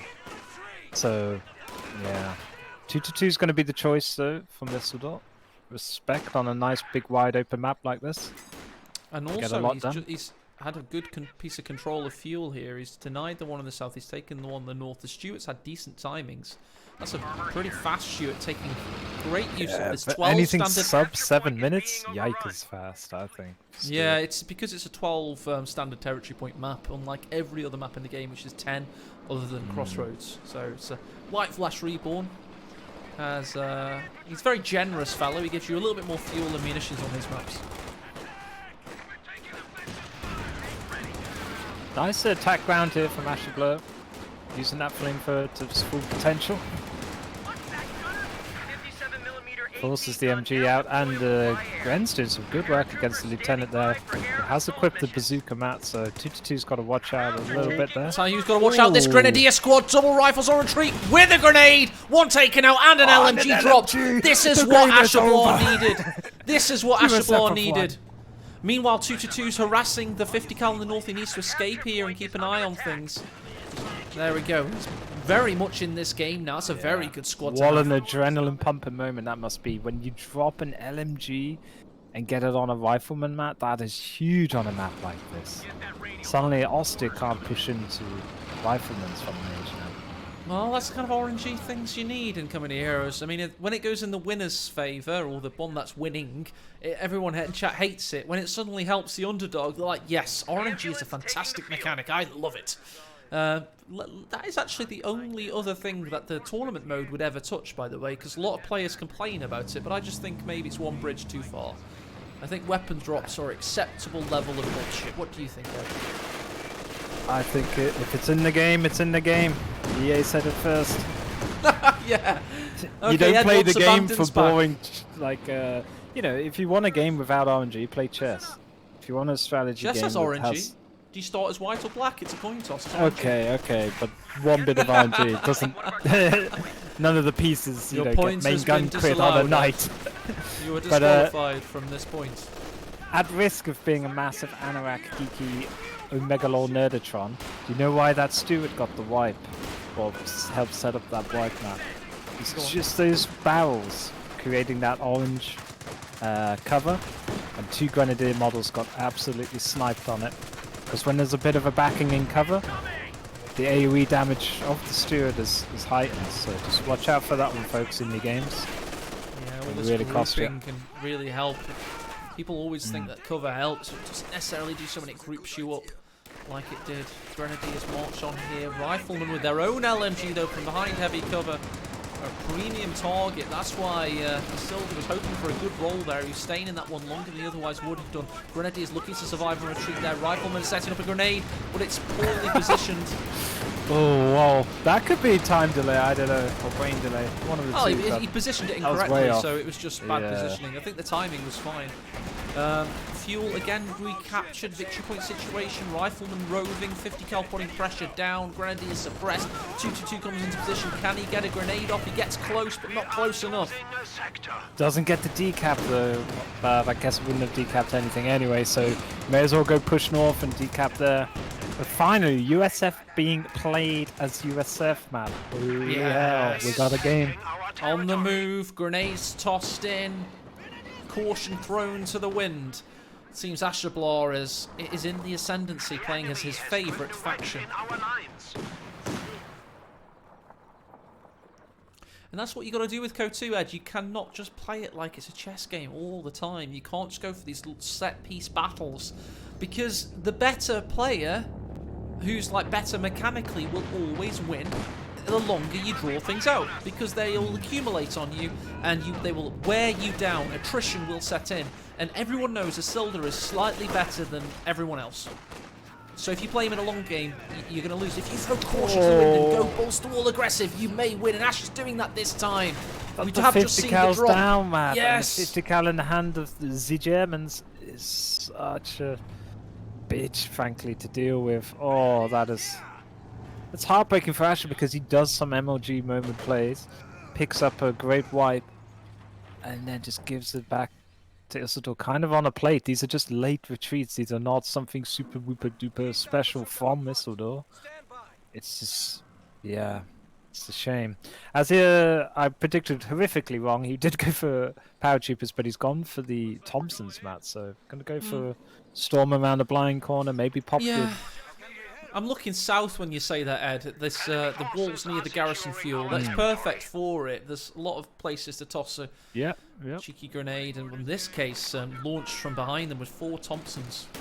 And they do have tactical assault for 20 munitions. That is the most obnoxious wipe machine ever in this game. So watch out for that as well, folks. Okay, Grenadiers get first blood, open up from behind cover. The Thompsons push in. They haven't been damaged that heavily, and Grenadiers are forced away, so immediate effect on the battlefield. Yeah, I don't know, with this double MG now in the hands of Isildur, it's just a nice little free gimme for his army composition, eh? Grenadiers in the north, we've got fuel being capped there. However, he's surrounded by LMG Grenadiers, and he's able to push one away for the time being. Double MGs, that's exactly what Isildur wants at this time of every game. He always goes for a second MG in the mid-game as he's waiting for his Panzer IV. In this case, he didn't have to build it himself, so that's more than just a squad wipe. You multiply the manpower it costs there by 2, because it's like 2 squads wipe, basically. Yeah, and it forces a big conundrum now for Ashablar. Does he go and get another 50 cal, or does he just take it on the chin and keep going forward with his other builds? Potentially could even get a mortar, but without a machine gun to deal with 4 Grens, it's going to be rough. I mean, a mortar would be decent against these machine guns if he wants to cap the victory points and wants to put some pressure down, but the US mortar's range is that poor that I could just see it like getting pushed off the map too much, you know. Yeah, without an MG to suppress the Grens, they could just move towards you and burr that thing down. Basically, yeah. Right, let's go on fuel watch now. We've got battle phase 2 unlocked. We've got tier 3 coming down for Isildur, and he's got Panzer IV already under command, just as I barely even got a chance to talk about it. Perfect timing by Izzy, for his economy at least in this game. You may have to airdrop an AT gun in here, Ashablar, because he's a bit too far off from the Sherman. Like, the P4 is going to have 1 or 2 minutes of free roam here. And just to stop it from being game, I think it does need to fly in the old AT gun and accrue it fast. At least it'll help him in the manpower economy, it only being 125, and he's got the munitions in abundance. So what he needs to get some pesky shots in. The paratroopers come in to help out. I like this on Isildur. Infantry awareness as well, just to see where all the other squads are on the minimap, because he uses TAC map almost exclusively, Matt, so yeah, nice usage there. Sorry, so that there. Panzer IV on its way. Yep, instantly gets the pin mount, so Isildur's sitting pretty. He has locked in a spearhead doctrine. I don't know if we mentioned that, so he does have Panzer Tactician and a recon. It's what Blitzkrieg offers you, but you've also got a late game fragmentation bombs and Tiger as well to back up. Very good It's on a this great map. commander. We never really see the mortar half track in 1 versus 1 at least, but all the other abilities are useful. And that's what you look for in a commander. You want 4 useful abilities. Speaking of useful, this LMG rifleman has been MVP for Asher, just holding so well on green cover. Really Now, has this is the earned its problem weight with- in gold. Sorry to interrupt, Ed, but I just thought of something. It's the problem with losing his rear echelons early on. It means he has to recrew with a rifleman immediately for this airdropped AT gun now. So it's just more manpower attrition. I think there might be a bit of input delay or something slow about Asher, because you see his grenades, he's throwing grenades long after the squad's retreating. It seems a bit obvious. I don't know, it could be nerves again, but here we go. Airdropped AT gun, and just enough fuel squeaked out the Sherman, so bit of a spike now back for Asher, so get a game back on again. I can't remember the exact rules, but I'm pretty much under the impression I thought that they should play on NA servers if a Korean plays an Englishman. But I still think that, because that's the fairest, Meet right? halfway, yeah. Yeah, meet halfway. Well, kind of. More like a third, 2/3 way. Just because it gets, yeah. But I've not seen, if they are doing that as the rules pertain, I have not seen any input delay for Isildur. He seems really reactive.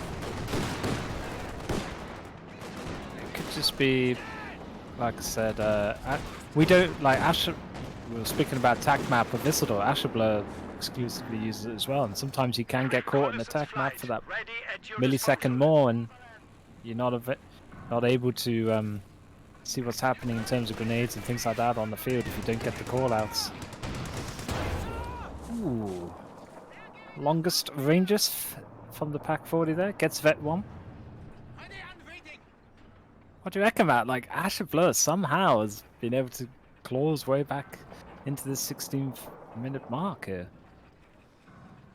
Yeah, with the Sherman now out, it is possible. He's got all of his infantry grouped, so he may not have map possession right now, but he does have the material to make a push. He can, of course, trundle through these walls with the Sherman. Do a bit of Here's Johnny. Yeah, Jack Nicholson didn't really do World War II film. The only one missing, so maybe ties off the career with that one later. But as you see, a Sherman just gonna blap this poor MG42 crew. Got quite lucky there with the drops on the models to Isildur. And that's what Asher Blur's got to go for, man. He's got to, I think, get a rear echelon so he can sweep the map for mines. And B, try and pick up one of these MGs back in his own hands. Telemine goes down just north of the fuel. Well, south of the mid-VP. P4 looking busy with the recon and support. Here we go. Full vision gaming for Isildur. Sherman Double draws pack first gun. blood in the Battle of the Mediums. Pack 40s aligned. We do have infantry gathering near the munitions point. An assembly, a marshalling point for an attack. He's got 2 prongs to this, and he wants to come in with everything at once, seemingly. LMG Grenadiers are trying to meet and parry this assault in the centre. It's a long old retreat path, and the retreat paths aren't too consistent on this map. It's one thing I've tried to talk with White Flash about, so sometimes you just never know whether they're going to retreat north or south from the mid. Yeah, it's a bit of bingo because, of course, it's an X shape, so, you know, you kind of equalize. What a wipe there! Was that? Yep, an LMG Gren goes down. There's an MG42 available. Oh, and the 222 down as well to a long-range shot there from the M1AT gun. 2 wipes in as many minutes. He gets another LMG rifleman. Oh my god, Asherboard's got a real good staying power in the late game now, Ed. He's got 2 LMGs of his own. Yeah, he's got the best units available. 5-man LMG Grens. They're just called riflemen now. New patch, folks. Whoa, what RNG? This is amazing drops here for Asher. He couldn't have asked for anything better in terms Yes, we'll of call them infantry. LMG men squads from now on. LMG men. I can A-move too? Google how to aim. Disable B key. Oh, your classic. But here we go. Sherman Like, you could get a dirty Scott here in a Pathfinder if he wants to go full 2v2 meta on a 1v1 Ed, game. by the way, I need to remind you before we start playing together when CoH2 comes out, you have to learn to play with grid keys because CoH2 seems to only have grid keys. And I know you're a classic. I know you're a little classic. Why are you telling player. me this? It's not. You told me not to spoil anything about CoH2 for you because you don't want to play it. I'm telling you so you get practicing with the superior layout now. This is common knowledge. I just want to help you, Ed. Why are you being upset? I'm trying to help you here. Because classic keys are the only thing that keeps me going. Okay, what does the word begin with? Faust. F. Oh, it's not F. Damn. It's just such a crap system. It's such a crap system. It makes no sense. Okay, we've got the Sherman under pressure. The Panzer Force going in. The M1's ready. We do have 18 A's, but it's already dead. Look away, children. That's one dead medium tank. Had a Sherman. Oh well. P4 getting cucked by its own pack gun battalion. Oh, but super fast engine noise in the ensues. P-47 rocket strafe was used, it seems. A little bit late to the party. He's going to attack this tree. No more trees. No more leaves. Autumn is upon us. Stewartson in a bit of spotting bother there. Pack 40's lining up shot. I don't think he has vision. He goes for attack grounds anyway. Heard of How to Train Your Dragon. This is How to Waste Your Munis by Asherblow. 225 schmeckles on a P-47 strafe that is just hovering over a vacant fuel point, so that's gonna cost him big time in future pushes. Grenade on the Gren! Yep, nice note. Oh, he couldn't get enough health damage on that third Grenadier model. He's got a lot of health, that guy. He's just got a lot of trauma as well, seeing his friends turn into small pieces. But, he was smart. There was great spacing from the P. Oh, fourth Gren rebuilt. And another Pioneer to boot, so Isildur just fully locking in. Like I said, Tier 3 just seems so much stronger than this Tiger Ace stall that we saw from Ashblow in the previous game. Oh yeah, I've never seen that in elite level cover heroes for many years, so just goes without saying, to be honest. Got a 50 cal waiting in the south. He's going to push up. Look how active Isildur is. Any other mere mortal would be like, okay, I'll wait. No, he wants to be active at all times with every possible unit. Similarly, it's simple stuff as well, man. It's not like any big brain maneuver. There's two pack guns joined by the hip, Siamese twinning their way up, and double blapping the Sherman that doesn't move back. It's. Do you know and who he is if he's a boxer? Over and over again. Do you know who Isildur is if he's a boxer? He's Larry Holmes, the Eastern Assassin. His fundamentals are incredible. His jab is incredible, but he's underappreciated by the casual audience because he just beats everybody in his era. Everyone calls it a weak era because he just beats everybody. And, you know, he beats up a retired Muhammad Ali, basically. Not discrediting Isildur. I think Isildur's doing, like, just tactically sound. Everything he's doing. He's got a purpose to it, and he's doing it very well. But I also think this is Asherblow not at his best. I think, you know, I think a few other players now will be watching this final thinking, I could have done a bit better. I could have done something. Well, when you get in there with Isildur, it's a totally different story. Yeah. All I'll say is, it's not his fault no one's been on his level, quite frankly. And we look around the tournament seeing players like Von Ivan that could have challenged him. They're off in Russia in their Love Nest. Love Nest has retired himself. DevM's been hired. So one retired. Who else would he retire? And so who else have we got? We've got Kimbo. Kimbo is very good because he has the chaos that Silver doesn't like. But Kimbo made a load of money and got soft. It used to be about the music, bro. Yeah, we need to make him mean again, basically. He changed, bro. It's a typical 90s film drama here, but here we go. Double pack gun still. There's nothing of Asherblow that can punish it. That's the sad bit. Except maybe a flank from the paratroops. They pick up another LMG. Or they can't pick it up because they've got too many Thompsons. If he could have just survived, Ed, to pass this victory point mark, I mean, he still can, in theory. He has double Veteran C M1AT guns. He's marshalling for another tap. He's coming in drips and drabs now. 2 units go out, 2 units come in. And it's not a cohesive game plan for capturing the map. You will constantly be pushed off that way. Oh my god, Matt, he's about to get the 3rd LMG rifleman. He's literally asked as USF.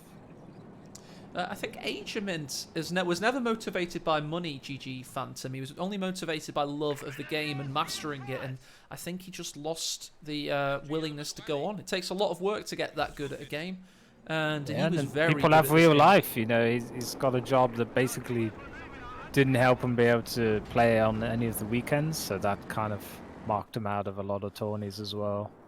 But yeah, the best OKW player I think we've ever seen in CoH2. One of the best players we've had. But the thing was, I organised ML5 and ML4. No, ML5 to only be on Saturdays to try and entice him back in. That was my big gamble. I was like, I'll do it only on Saturdays. Maybe we can get aecohmatt back. But no, he's just IRL in his face off, man. Damn co-players getting a life. Leaving us dry to feed people into Isildur's clutches. But here we go. So less than 100 VPs now. This is do or die moment as the LMG blob of Riflemen come in against the LMG blob of Friends. This is pretty hilarious. Sherman's damaged engine. It's double pack setting up. However, the train is in its way. Oh, still penetrates through the gap in the train carriages there. Just not surviving. Oh, and again, a grenade thrown on a grenadier that's 2 seconds retreated since. I think there's something going on with Ash, or I don't know. It's either like some brain delay or input delay. It's strange. I really hope Co3 has Asian servers, because I mean a lot of people I'm gonna say are a little bit xenophobic against some of the Asian guys in 4v4 because the Asian guy just quit again. I'm like, you do realise he's playing on a server from the other side of the world. There's a possibility he just could be his disconnected. internet quitting for him. Yeah. Yeah, exactly. It's a bit harsh. But so double P4, not enough pop cap for a Tiger. Isildur's kind of maxed out here. Asher, if he's ever to come back into this game, I think it's now, man. He does have a Sherman still alive. Double AT gun. It has to be. Possibly M1s needs need an to accumulate MG. some veterancy then. They need to get some clean shots on this Panzer IV. He could really use that about now. Oh, he misses. Oh, double miss, yeah. But he does have LMG Rifleman, and as long as he's got triple LMG Rifleman, I think you've always got a chance. Oh, he's still trying to repair this Sherman. He's jumped in, he's done a crit repair, and he's able to get away without a damaged engine. Just about was able to like connect the fuel pump to the transmission or something. Sweat coming down his face. I've really noticed that change, Matt, this patch, with the field repairs so much slower now on the vehicle crews. Oh, as we see LMG Rifleman potentially going down. Isildur repositioning. Great work here from giving him maximum potential. Oh, they do get the indeed right- die. Good He call gets out by Ed there. Moving the camera And a Tiger up north. comes on the field. It's like, lost a few grens. No. I've got a Tiger now. Here he comes, the big Yikes. boy. He didn't have the Oh, pop cap before, but a few lost Grenadier models, and I think you'd trade that one, yeah. Certainly would. Just got a beautiful shot of the Stuka flying above the head of the Tiger there. Oh, Panzer IV runs into a spot of vision damage. Double M1's opening up, but they miss with the Sabot rounds as well. Can't get the shots off. Just laying into these barrels. Oh, the Stuart might be the one to die. He's constantly hitting the barrels. The Stuart's burning up now. Oh no, he's still alive. How is he still alive? Might die to AoE from his own AT guns, but oh my god, they were shooting the same barrel for about 10 years there. Flamer might go down. This is LMG Rifleman trying to get some revenge. You saw them hit the grass there. And here comes the Tiger. The Stuart's backing away. It's like a horror film. The Juggernaut's coming in for the Stuart. He's going for the AT guns first. Panzer IV's coming in as well. This could be the death of Ashablar here. Ooh, nice penetration from the M1s. The Stuart doesn't die. Rifleman down. This is the end of the game. It gives back the LMG, so we could get an LMG Flamer pilot. Oh, This no. game's been mental on LMG drops, dude. What the hell? Confetti just lying across the battlefield. Party If he takes people's out getting this, full look at this. This suppressed. is going to be brutal. He'll take this out. I guarantee it. Oh no, it doesn't die. Oh, does he? God, I love the Vet 3 fire rate of a P4 as well, and the other P4 Vet 2. Just real good play here from Isildur. Can't praise his gameplay enough. And Asher Blur found wanting in this best of 5. Matt couldn't manage to get a game off him, it seems. And yeah, back to the drawing board for him, I think. Oh, big shots from the packs from the east. And the Sherman survives, seemingly 16 victory points down. You can't doubt Ashablar's fighting spirits today. He's clearly had a little bit of input delay, it would seem. But he's been thoroughly outclassed by a superior opponent, but he went down fighting.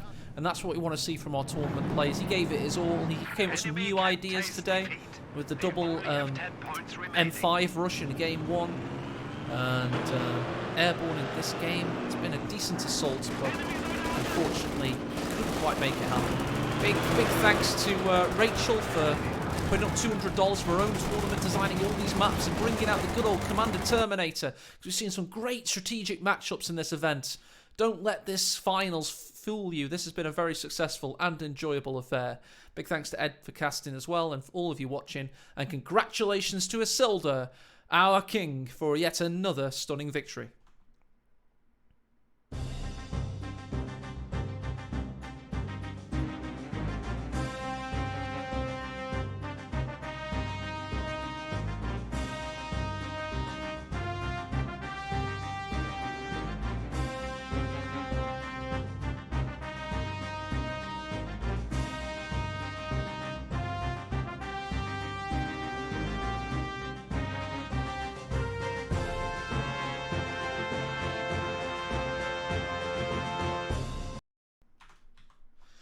And there we go. What a fantastic event. And hello all you wonderful people in chat. Thank you.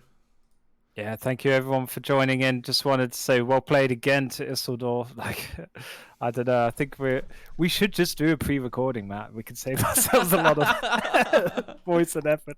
Just some generic sprinkling of and they've lost another squad to Isildur. But yeah, some great wipes there. Good throw of the dice, I think, from Ashablo in that third game. I think that was the best of the 3. He did get an early wipe on the Grens, picked up the LMGs on the Rifleman. We thought, we dared to believe that Isildur could be cracked for a game, but I don't know. There's got to be a way to beat him, because he finds a way to beat everyone else. So I think there is a way. It's just got to get Kimbo back hungry, or Ashablo back from real life job, or somebody to take up the mantle, because Ashablo came here, did his best, or her best, or they best, I don't know. But yeah, I just think he had a few careless wipes there, Matt, and yeah, cost you dearly against somebody like Isildur. You can't not retreat your units in time or pull back fully. Just go straight back to the bases, play it safe against him, because you know damn well he's going to be playing it safe all the time. So yeah, until someone can beat him at his own game, I think we are going to need a bit of a bonsai charging crazy all in Von Ivan-esque rush play to beat him off and just kill him off in the early game. Maybe Dev M can regain his old USF form. We'll see. Well, thanks very much, Ed. And everyone say thank you to Ed for joining. Of course, you can follow Ed on twitch.tv/Ed80Hz. It's a variety... Don't promote that dead channel. But no, it's like... a variety stream of epic proportions. And I'll be seeing you in 2 weeks, Ed, for a few drinks in London. Be a good laugh. Yeah, should be good fun. Take care, man. Cheers. Bye-bye. Cheers all. Bye-bye. But that won't be it from me. I'm going to be just hosting you guys for a little while longer, and then we'll be raiding Olvedi, who I believe should be doing something in a little bit. Because I'm going to host you right now. We're going to discuss future tournament ideas and the future of the Master League project. We're going to assess the lay of the land on Patreon. If you haven't heard, ! Announcement in chat. The other reason for doing this is we want to create buffer for YouTube videos. I like to just literally export straight to YouTube. I don't like editing. So I literally create my own tightrope-esque buffer at the back. Marcel, unfortunately, couldn't spell announcement there, but better luck the next time, I guess. But yes, we have exciting news that the Patreon Master League is back up. And I figured out what went wrong last time. And that is that we did too well. We had so much money coming in, and we kind of or I especially committed myself to such a big project and a complexity of doing things that I made it too admin burdensome. The admin burden was way too high. So we've leveled off it now. Everyone is on the same tier and we'll aim for less money. Because I, as an accountant, I worked out the best way to extract the most money out of the fans. I'm brutal, but it's true. It was the original OCF model of tiers.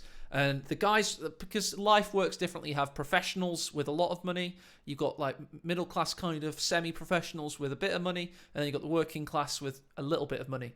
And so I was like, yes, I can take advantage of human psychology and financing. So that's why we had a tiered system the first time. But we're going to go a little bit more communist this time. Everyone's in at the same level. It's $10 a month, meaning it's basically like a Netflix subscription or Hulu or bloody Spotify or whatever you want it to be. OnlyFans, whatever. And we kind of just fund regular community tournament activity. Your pledge gets you privileged access to the Discord channel. So you can access replays, player banter. You can also vote on tournament ideas. And now, because we've had 6 months off, I've always had it in the back of my mind, wouldn't it be cool to do some more tournaments? And yes, it bloody would be. So I've built up a few tournament ideas. I've already heard a few ones that you guys have been talking about and other people have thought about. Somebody said A.E. Bentley when I don't take a single cent and I never have done from any of the tournament funding I've done. The only thing I ever got from tournament funds was in GCS 1, I bought a graphics card. So in 2017, I still use that graphics card today. So every single tournament you've ever watched me cast uses that graphics card I bought. Other than that, GCS 2 was entirely everything goes into the event, and all of Master League, every single penny, every single cent went into prize pools. So that's one thing I think we should do, and I do believe in 100% transparency. But yeah, I'm just saying now we're going to have a lot more variety and kind of that level of event you just saw, the Autumn Open. And I think for that we need around maybe $600 to $1,000 a month. And then when we want a big World Championships event, we just have a month off, save it, and then we offer a slightly bigger prize pool for that. So yeah, Rachel's had a really good idea to Commander Terminator Extreme, where, if that would be pretty cool. One thing I want to see is I really liked in Olvades event and also I think the Angry Dutchman, the swapping of factions. I think that's really useful. And I would love to see that combined with Commander Terminator. But one thing I think Commander Terminator, by the way, can be blended with other tournament ideas, and I actually do want to see that happen because I think Commander Terminator has been proven as a concept now to give underdogs a bit more of a chance and to drive the players to play with more strategic options, and I think it's really good.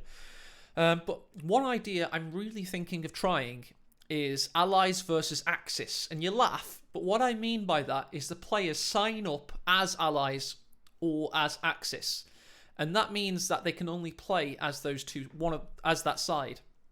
And what that means is the psychology of, I lost my Soviets game, but at least I've got my Wehrmacht game. And then the other player's like, I lost my Soviets game, but at least I've got my Wehrmacht game. And then you get like this best of 5 or a best of 7 where it's 3-2 and it's 4-3 and it doesn't even feel slightly epic. Like that famous Kimbo versus Loveness 4-3. It doesn't feel anything like that. It just feels like meh. The first 4 games were useless. Nobody cares. So I've been really thinking about the idea of like the players represent Allies or Axis. I think that would be really interesting and might make for really good games. It's a simple idea, but yeah. Sniper only, Rachel says. Yeah, on Rust. We make the map Rust from Modern Warfare 2, and we do sniper only. That would be a really good coin toss mechanic, actually, Rachel. If we make a small map called the coin toss map, and they each start with a sniper, and then we have a sniper battle to decide who gets coin toss in a grand final. I would genuinely want to see that. Sniper battle coin toss. There's a new idea for you. Let's incorporate that in the next one. We'll have CoH2 minigame. Like CoH2 Olympics, the decathlon. We'll have CoH2 racing. we'll have that weird mode that they used to do, attrition mode. That'd be so cool, right? Need to make the chat bigger, don't I? Some really good ideas in chat there. Let's expand how big you are. But there's so many good ideas, and to be part of the process of creating this content, it only costs $10 a month, and you'll be part of the team. Everyone is equal. We all get 1 vote each, and we can all pitch ideas. And the idea is, as well as the organisational burden will be more shared going forward as well. Another ideas as well is 2 versus 2 tournaments. The Master League, yes, it is a 1v1 player ranking system, but it shouldn't. The funds can be used for 2v2 tournaments, I think. I would have to be seriously convinced to do 4v4, but I'm not ruling that out. But I definitely can confirm I'd be up for kind of authorising the use of the funds for the 2v2 scene, which is the same scene. It's just I really do think that the maps have come a long way in the 2v2 scene now, and I do think it's a good in a good spot. It's a good place. It's just harder to organise. One of the reasons I always stayed away from it personally, it's just harder to organise. But I wouldn't mind seeing like an 8-team event with all really good teams and something like that. CoH2 shit mode. Play CoH2 auto match until you shit your pants. Right. Yeah, that's a good one, Gaddafi. I think Barton would be the king of that. Mind you, he gets his out of the way in the first 10 minutes and then comes in 10 minutes late. But we've, there's a few other ideas I thought of. I swear to God, there was one other. Let me go and find. I wrote it on the post, actually. Big map madness! We've never seen players play with, like, higher pop cap, lower upkeep on a big map. High resources, higher pop cap, lower upkeep on big map. How bad would that, how mad would that be? Hey, Isildur, Ollie at the wheel. Indeed. Oh, Man United winning. Oh, spoiler alert. We could do a football. What? Isildur, the reason I'm still talking, by the way, is because you won so quickly that I've now got to create a buffer for YouTube. Because I refuse to download it and edit it. I just like to put it straight on there. So, yeah. We need to do an 8... I don't want to be so egotistical, but 8 E's at the wheel or Isildur's at the wheel or something for the Master League, you know. That'd be cool. But yeah, big map madness. I'd love to see that. The players really stretch to command bigger armies for once. And Elpern wants to see the return of 250 VP tournaments. I think now we've got rid of Ostrupen. Oh, 250 VP Commander Terminator tournament. Imagine that. Now that would be Chaos Cream. That would be the biggest Chaos Cream of all time. Ha! Von Ivan's threatening to come back. Von Ivan wants more to... I think they're great because if you remember, we did best of 9. Can't throw it fast enough, yeah. I'm not sure about that. I think the problem with 4v4 GGM Phantom is with top level players, you can't get an appreciation of what everybody's doing. My idea for how 4v4 should work in Co3 or in even Co2 is everyone has a specialized army and smaller armies, a little bit kind of specialized in the sense, you know how MOBAs work, where you've got one guy that's like the healer, one guy that's like the jungler or whatever. In Co2 or Co3, I would like it so one guy is the more repair and engineer and building style army, so he gets bonuses for his engineers and he gets bonuses for repair times. The other guy is the attack / capping based army, so he's got increased capping speed, he's got, I don't know, some mobility boosts on some of his vehicles, something like that.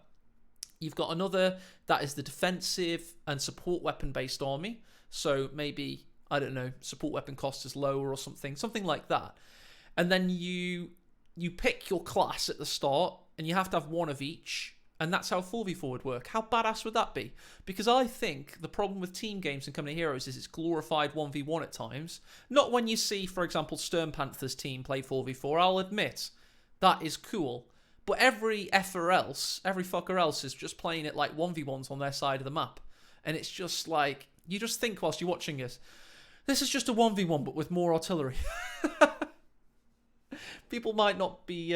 you don't like my idea, you think it'll be unbalanceable. Well, that's why they're making a new game. And I don't think they're going to do my idea. It's just, I would be interested if it was designated roles, personally.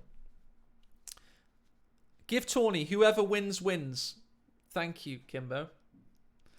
What would Kimbo like to see? Kimbo once said about a tournament idea, and then he won it. I think Kimbo was said about the 250 victory points, and he was the one that finally convinced me to try it. So I'm interested to hear what Kimbo genuinely thinks. Oh, Vector. Now there's an idea. The reverse of Scorched Earth. Earth Scorch. No. Frozen Earth. We could do Frozen Earth. That would be cool.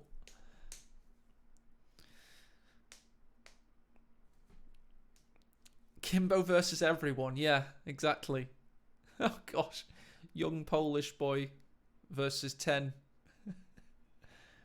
International Classic. Yeah, I thought that was great as well, Kimbo. It was a really... I think so. You did really well in that event, if I recall. I think you had some great games. Gaddafi. That would be good. 2v2 World Cup. That was tried once back in 2015, and the organizer quit half the way through. It wasn't a good time. And he said that we're not allowed to try. They weren't allowed to carry on the event, so people carried it on anyway. Oh, Von Ivan, that's a great one, yeah. And you have to play with that commander. But the problem with that, Von Ivan, is I'm very cynical. I think if that's the rule, the players are then, if they don't play with at least one ability or one unit from that commander, they're disqualified. So if you are given a commander by the fans, you have to use it. That should be the rule, because otherwise you'll get really cynical players that are like, I'll just play with a stock army, fuck that. Cough, Nagano. Cough, Isildur. But these guys are very... sometimes, not all the time, especially in the World Championships, I noticed a lot of players were very militant. They weren't very fun-loving, and they kind of, did... And also, there was one Master League event where it leads me to believe you have to mandate that they use the crazy stuff. Have the brackets been... would it be? Would it be James Jamso? Because if somebody doesn't use it, it would be difficult. You're right. But that's the thing as well. We might do smaller tournaments now because, quite frankly, the player pool's a little bit shrunken anyway. As long as we do top 8 Master League rankings and bottom 8 auto match, it should be fair. 16 player tournaments is a decent amount. $400 for the winner, that kind of thing. So yeah, could be good. How much time have we given now for the buffer? 2-player... Kimbo, that's funny. To be fair, though, genuinely, if we're being honest, there's 4 tournament players that are capable of winning a tournament right now. Their names are Isildur, Nagano, Ashablar, and, of course, Snailman, the famous player. Von Ivan, you're in Russia on a remote desktop. I can't count you right now. I want to count you so badly. But you've got 2 seconds input delay. Like, what do you want me to do? Go on. Sorry. And Von Ivan, if he didn't have the horrendous working conditions with which he has. I don't know, Snellman. He had one big win. Then he never saw him again. Yes, indeed, Ed 80 Hertz with his primo lawyer. Deontay Wilder style. What drove you to bring back ML2? Well, I was raising funds for Commander Terminator new tournaments, and I didn't get enough because I think I didn't advertise it very well. And I was really happy. I then basically I heard that Rachel was thinking of it, and I basically said, yes, please do Commander Terminator. I really want to see it again. To be honest, there was a lot of ideas to try during Master League. I always knew Commander Terminator was the best idea I'd brought to the table, and I always knew it was just awesome. But I just wanted to keep trying stuff. But yeah, I think it's been proven to be the best idea. I'm really happy with it. Everyone that used to argue with me against it, they've gone very quiet, because I think we all appreciate that it brings more to the table than it leaves. Yeah. So I'm up for, I think it's not an idea on its own. I think it's something you can place into other formats. Like, you could have the International Classic faction rotation with Commander Terminator. You can have so many things mixed. You can have a 250 victory point tournament with Commander Terminator on top. It would work really well. Yeah, we could do King of the Hill Von Ivan. Kind of leave that to Stormless. I think he's got funds left over from the last King of the Hill, so I'm sure at some point he'll resurface and be wanting to do that at some point. But the fact is, King of the Hill is a format that existed prior to Stormless's famous iteration of it in CoH2. Of course, famous from StarCraft, and the CoH1 guys currently do. Another thing, I want to do a 1v1 CoH1 tournament, and I want CoH2 players to play it. Like, I want CoH1 players that only play CoH1 to be banned from the tournament, and only CoH2 players can play it. How cool would it be to make CoH2 players play CoH1? That would be so funny. Could you imagine? Like, Orange Pest just raging. It'd be so cool. You did miss the game's radioactive Wabbit. Wait 5 hours, it'll be on YouTube. So try and avoid. But what we could do on Space, we could have a Pro-Am CoH1 tournament where the pros from CoH1 play each other and they coach the CoH2 players. That'd be badass. Because you've got to learn how the flow of CoH1 works, the resource system and the map system, because it is superior from a competitive standpoint, and everyone that understands it thinks it is superior. I've not met a single person, maybe Stern Panther, one person, that disagrees with the CoH1 resource system being superior. So you have to get your head around how it flows, that the fact that you can finish a game off in 5 minutes if you're good enough. If your pushes work, they are heavily rewarded. And if you don't have a resource, you do not have that resource. And that flow of the battle is something that players like Von Ivan remember, because they were good at CoH1. But a lot of you CoH2 only guys don't. Yeah, I had a lot of fucked up things. Yeah, I know. There was a lot of uncompetitive stuff. But it was pretty cool from a casting perspective. But yeah. That's cool, Von Ivan. An unseeded tournament. Well, one thing I did think about was, like, you'd have to have some level of seeding, but maybe you could have, like, options at every stage. Like, say, you always place somebody 2 or 3 seeds away, but the fans vote on who you play out of the options, That would be cool. I don't think CoH1 sucked Aquasurfer. It's the highest rated real-time strategy game of all time, 93% on Metacritic. Oh, you hate both games? Okay, moving on from your opinion on this incredible Company of Heroes dominated stream. The incredibly dominated, not incredible stream, don't worry. It was fun, it just doesn't have the quality of life improvements. And that's why it's a was, but the beauty of the US versus Wehrmacht matchup on those 3 good maps it had much less good maps. Longres and Semois and of course Angerville. They were all good in CoH1. It was a beautiful, beautiful competitive matchup, and it still holds up to this day. It's really good. It's pretty good lineup, wasn't it, for Izzy? He did kind of earn this one. That's a cool idea, Trasho. But we've got all these ideas, and the way to vote on them, guys, we will put them to triple elimination. Holy fuck. Oh, gosh. I don't want to design those brackets on Excel. Well, I think I could do it, actually. Anyway, guys, have we had enough time now of building up Isildur 1-3-0 time? Have we done enough? Shall we see if I've got anybody to host? I think we have. Kind of losing energy to keep talking. Oh yeah, Solvadi's been online. There we go. He's doing a cash game of Kawzak versus Alpern. So let's go and give him a good old-fashioned raiderini. I think so too. I think King of the Hill. If anybody can think of a new format name for King of the Hill,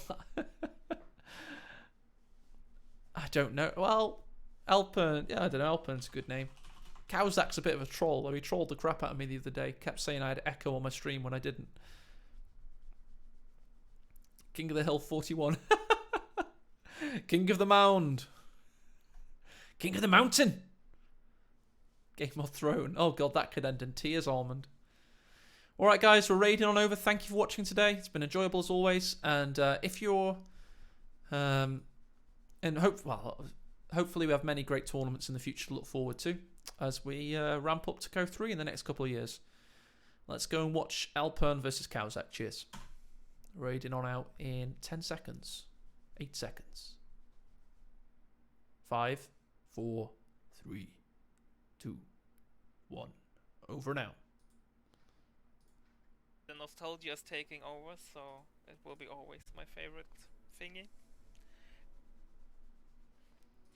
And here we go. Thanks for